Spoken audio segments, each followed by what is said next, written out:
Hello everyone and welcome to this week's vlog.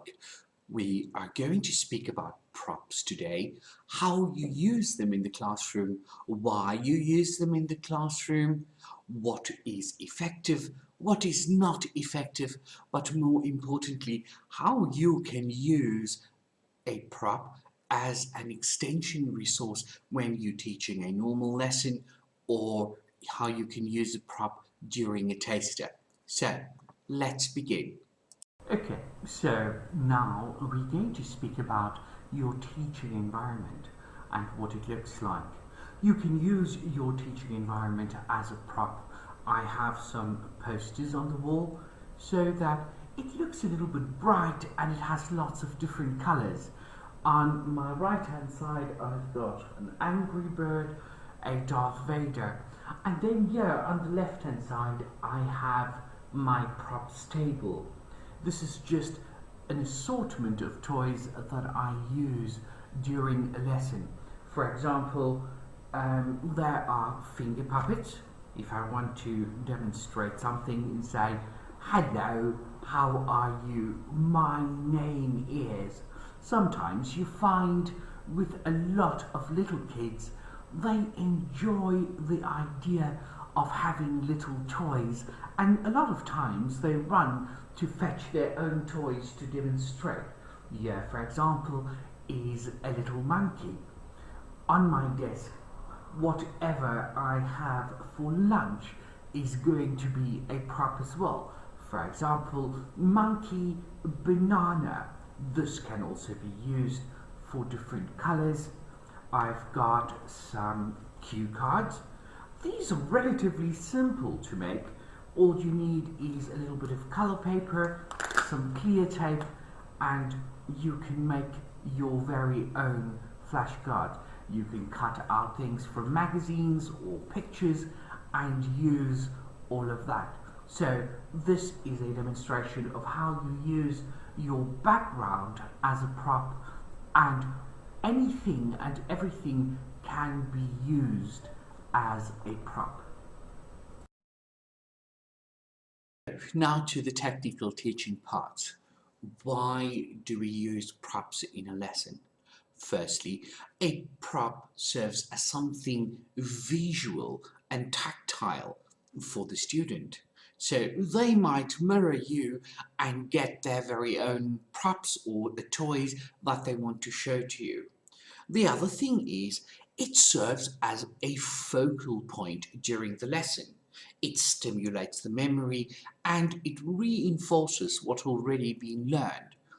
You want to make your lesson as memorable as possible. If you use a prop, for example, saying to a Brady, "This is an apple." The Brady can see what an apple looks like. They can see the color of an apple. So now not only do they have the verbal representation, so they know the word apple, but they can see what it looks like. They know what the color is. So at the end of the day, any prop that you use in the classroom stimulates the Brady and they will remember it much easier. There are different ways of using props. They make the subject matter more real, saying, for example, to Brady, "I am very happy," is not quite the same as showing the Brady, "This is a happy face. I'm very happy," or "I'm not happy." So there they have two visual representations of what it means to be happy or not happy. It is easier for them to remember. The other thing that I found that helps a lot in a class is textiles or simple materials. You can do lots of different things with it. You can have different colors. It can show different things. For example, when I have a very, very unhappy Brady, I can use this and say, "Okay, I am going to put on my happy hat. So what does it do? It takes their attention away from whatever they're doing and focuses the attention on actually what is going on screen. So it needs to be vibrant, it needs to represent what you are doing, and you use it as a focal point. Why? Because we want each and every lesson to be memorable and creative.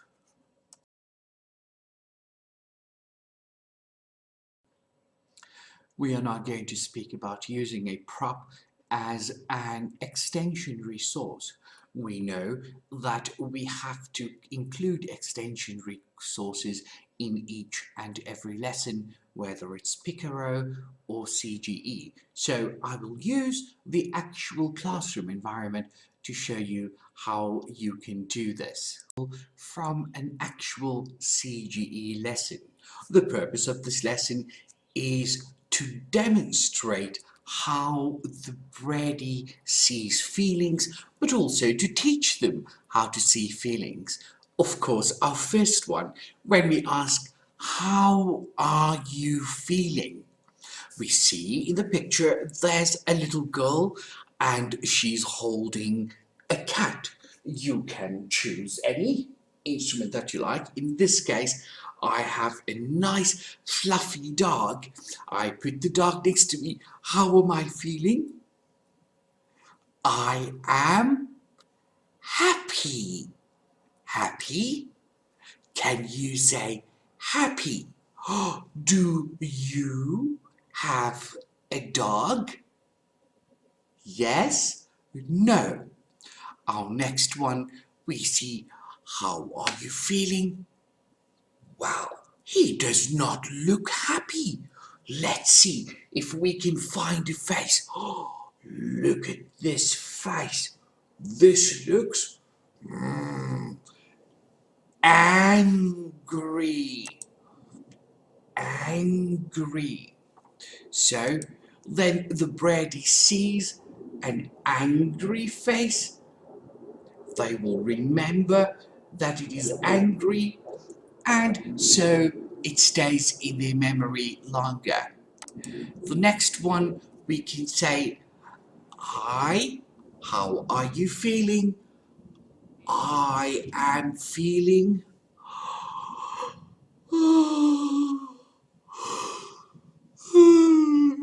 I am tired. I want to go to sleep. Tired.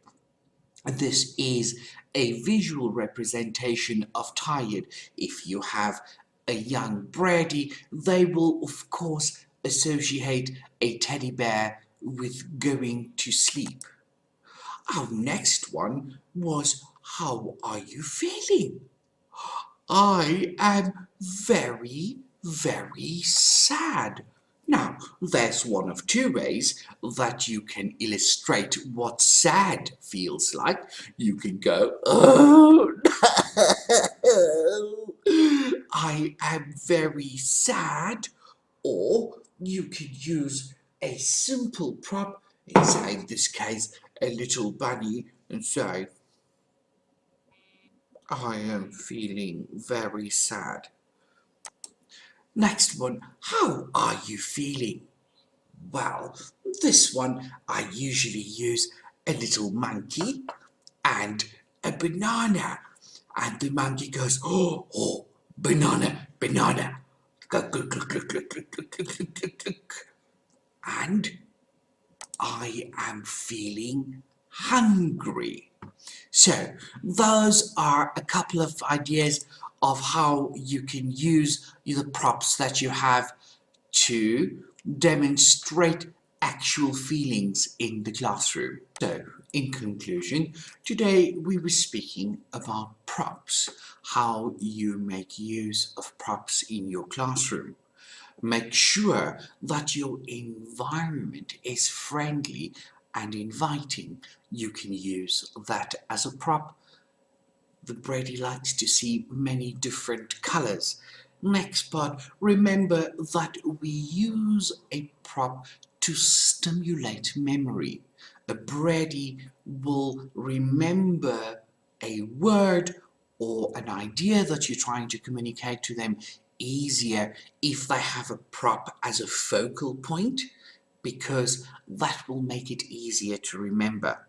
You can also use a prop as an extension resource to give more information, to get the Brady more involved in what you are doing so that they can see what the lesson is about. So that's all for this week. I will see you again next time. Goodbye.